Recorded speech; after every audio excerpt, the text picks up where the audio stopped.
Hello guys, welcome back to Shivani's kitchen. ఈ వీడియోలో పూర్ణం బూరెలు ఎలా చేసుకోవాలో చూపించబోతున్నాను. ఈ రెసిపీ వంట రాని వాళ్ళు కూడా ఈజీగా చేసుకోవచ్చు. చిన్న చిన్న మైనర్ మిస్టేక్స్ కూడా ఏవి లేకుండా ఈ రెసిపీని మీతో షేర్ చేస్తున్నాను. ఈ కొలతలతో చేస్తే బూరెలు అనేవి క్రిస్పీగా వస్తాయి. మీరు ఫస్ట్ టైం చేసినా కూడా బూరెలు అనేవి పర్ఫెక్ట్గా వస్తాయి. మీరు కనుక ఈ వీడియోని వన్స్ చూసి ట్రై చేస్తే పూర్ణం బూరె అనేది అస్సలు చెడిపోయే ఛాన్సే ఉండదు. Let's start step 1. ఒక బౌల్ తీసుకొని అందులో 1 గ్లాస్ ఆఫ్ మినపగుళ్ళు వేసుకోవాలి.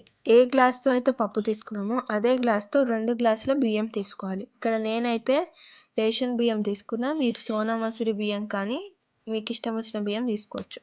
వీటిని నీట్గా వాష్ చేసుకొని ఒక 4 అవర్స్ సోక్ చేసుకోవాలి, లేదా ఓవర్ నైట్ సోక్ చేసుకున్నా పర్లేదు.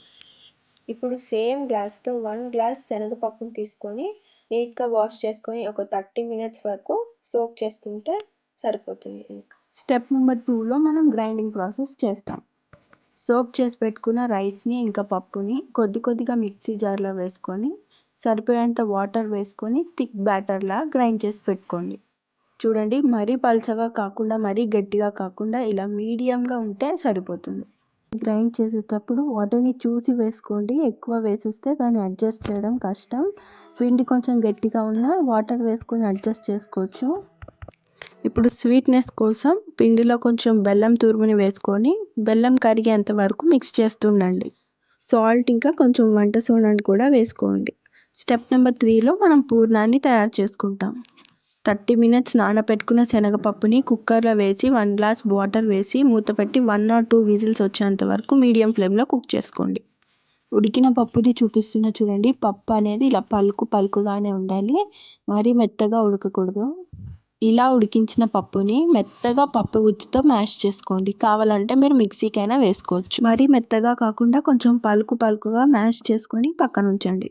ఇప్పుడు ఒక గిన్నె తీసుకొని సేమ్ గ్లాస్తో 1 గ్లాస్ తురిమిన బెల్లాన్ని తీసుకొని వేసుకోండి. పూర్ణం బూరెలు చెడిపోవడానికి రీజన్ బెల్లం క్వాంటిటీ అనేది పప్పు క్వాంటిటీ కంటే ఎక్కువ అస్సలు వేయకూడదు. బెల్లం ఎక్కువైతే కనుక పూర్ణం కన్సిస్టెన్సీ అనేది కరెక్ట్గా రాదు. బెల్లాన్ని కరిగించడానికి కొద్దిగా వాటర్ వేసుకోండి. బెల్లం కరిగిన తర్వాత ఇలాచీ పౌడర్ని వేసుకొని మిక్స్ చేసుకోండి. ఈ ప్రాసెస్ మొత్తంలో మంట మీడియం ఫ్లేమ్లో మాత్రమే ఉండాలి, లేదంటే బెల్లం అడుగు అంటిపోతుంది. ఇప్పుడు ఇందులో 1 టేబుల్ స్పూన్ గీని వేసుకొని మిక్స్ చేసుకోండి. చూడండి, బెల్లం అనేది ఇలా పొంగొచ్చేంత వరకు మీడియం ఫ్లేమ్లో కుక్ చేసుకోండి. ఇప్పుడు ఈ బెల్లంని పూర్ణం పిండిలో వేసుకొని ఉండలు లేకుండా మొత్తం మంచిగా మిక్స్ చేసుకోవాలి. చూడండి, ఇలా గరిటతో బెల్లం మొత్తం పప్పులో మిక్స్ అయ్యేలాగా మిక్స్ చేసుకోవాలి. మంటని లో టు మీడియం ఫ్లేమ్లో మాత్రమే పెట్టుకొని పప్పు మొత్తం దగ్గరికి అయ్యేంత వరకు కలుపుతూ ఉడికించుకోవాలి. పప్పు అనేది చూడడానికి ఇలా లూజ్గానే ఉంటుంది, ఉడికే కొద్దీ గట్టిగా అవుతుంది. చూడండి, పప్పు అనేది ఇలా అయ్యేంత వరకు ఉడికించుకోవాలి. వేడి మీద పూర్ణం పిండి అనేది కొంచెం లూజ్గానే ఉంటుంది, చల్లారిపోయిన తర్వాత ఇలా గట్టిగా అవుతుంది. అప్పుడు ఇలా కొద్దిగా పిండిని తీసుకొని బాల్స్ లాగా చేసి పక్కన పెట్టుకోండి. ఇప్పుడు బూరెల కోసం పర్ఫెక్ట్ బ్యాటర్ ఇంకా పూర్ణాలు రెడీ చేసుకున్నాం కదా, ఇంకా బూరెలు వేసేసుకోవడమే. స్టెప్ నెంబర్ 4, బూరెలను ఫ్రై చేసుకోవడం. డీప్ ఫ్రైకి సరిపడా ఆయిల్ని తీసుకొని ఆయిల్ని మోడరేట్గా హీట్ చేసుకోండి. ఇప్పుడు పూర్ణంని తీసుకొని బ్యాటర్లో వేసి ఈ విధంగా పూర్ణం మొత్తాన్ని కవర్ చేసి స్పూన్తో ఆయిల్లో మెల్లగా డ్రాప్ చేసుకోండి. బూరెల్ని ఆయిల్లో వేసేటప్పుడు చాలా కేర్ఫుల్గా వేయాలి. ఇక్కడ మనకి 2 కేసెస్లో ఫెయిల్ అయ్యే ఛాన్సెస్ ఉన్నాయి.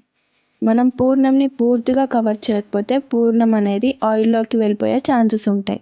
అండ్ ఆయిల్ హీట్కి సరిపోయేంత కొన్ని మాత్రమే పూర్ణాన్ని వేసుకొని ఫ్రై చేసుకోవాలి. ఎక్కువ వేసేస్తే కనుక హీట్ అనేది సరిపోక మనం వేసిన పూర్ణం విడిపోయి చితికిపోతుంది. మంటను లో ఫ్లేమ్లో పెట్టి ఈవెన్గా మధ్యలో కలుపుతూ గోల్డెన్ బ్రౌన్ కలర్ వచ్చేంత వరకు ఫ్రై చేసుకోండి. గుర్తుపెట్టుకోండి, ఆయిల్లో పూర్ణం వేసిన వెంటనే గరిటెతో కలపకూడదు. అలా చేస్తే పూర్ణం పిండి ఆయిల్లోకి వచ్చి ఆయిల్ మొత్తం చెడిపోతుంది. ఇలాగే మిగతా పూర్ణాలన్నిటిని ఫ్రై చేసుకోండి. టేస్టీగా క్రిస్పీ పూర్ణాలు అనేవి రెడీ అయిపోతాయి. చూసారు కదండి, ఎంత చక్కగా రౌండ్గా క్రిస్పీగా పూర్ణాలు అనేవి రెడీ అయిపోయాయో. మీరు కూడా నేను చెప్పిన చిన్న టిప్స్ అన్నిటిని జాగ్రత్తగా ఫాలో అయ్యి మీరు కూడా ట్రై చేసి మీకు ఎలా కుదిరిందో కామెంట్ బాక్స్లో కామెంట్ చేయండి. Thank you for watching. Subscribe చేసుకోవడం మాత్రం మర్చిపోకండి. Bye bye.